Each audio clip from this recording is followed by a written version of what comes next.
Hi everyone, it's Ileana and I have a card to share with you today. I am using Concord in 9th Heart Turnabout stamp.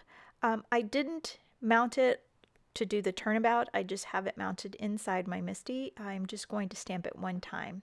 And if you can tell, my hands are quite inky. I've been stamping all day. I'm using a rose gold pigment ink from Colorbox. And I'm just going to be inking up my stamp. I've already done one background, so that's why my stamp is all inked up.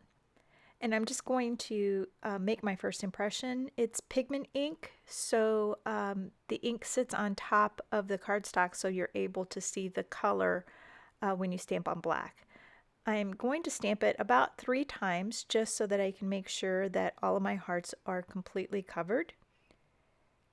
And once I have all of that taken care of, I'm going to add some embossing powder to my background. I'm using the rose gold from the ton. And once I have that all done, I'm just going to remove any strays. And now I'm just heat embossing it. I'm just using my heat gun to set the powder. And now I'm just going to pull out that Die Cuts with a View rose gold paper pad, and I've selected the foil paper. Because it's so thin, I am going to use some Stick It adhesive to line the back of it because I am going to die cut this. Once I get that all in place, I'm just going to take my die, and the die is from Concord in 9th, and it is called Hearts and Love die. I'm just going to take my scissors and I'm going to trim around it, and I'm going to use this little Altenew die cutter. May from Altenew sent this to me. And I'm just going to put it through. I really like it because it cuts, but then it doesn't push down so hard on your die that it doesn't leave any marks on the back of your paper, or at least not so far, maybe because it's so new. Now I'm taking sentiment from the Kindhearted Stamp Set from Concord in 9th, and I'm finding a spot in my background. And the reason why I used a half sheet was because I wanted to find a spot to put my sentiment, and it fits right in between this gap here.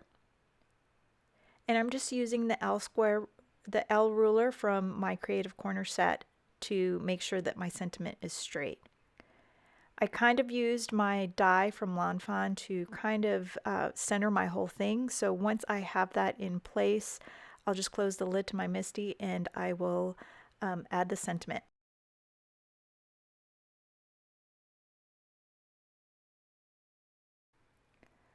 I used the same rose gold to heat emboss the sentiment.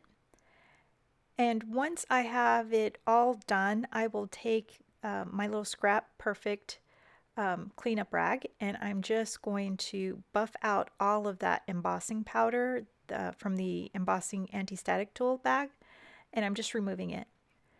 I'm taking the largest rectangle from the Fawn stitched rectangle set, and I'm just positioning it so that everything is nice and centered.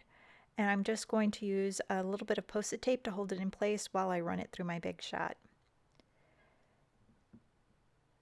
And to adhere the Love die cut, I'm just going to pop everything back into my MISTI. I have everything pushed up to the left-hand side. I'm using that same L ruler to line up my sentiment, and I'm making sure that it is centered. Once it's centered, I'll push it into place. It does give you a little bit of wiggle room to adjust it before you press it down. And that is my card. I've mounted it onto a black card base. Thanks so much for watching. I hope you've enjoyed this video, and be sure to subscribe and to give it a thumbs up. Have a great day.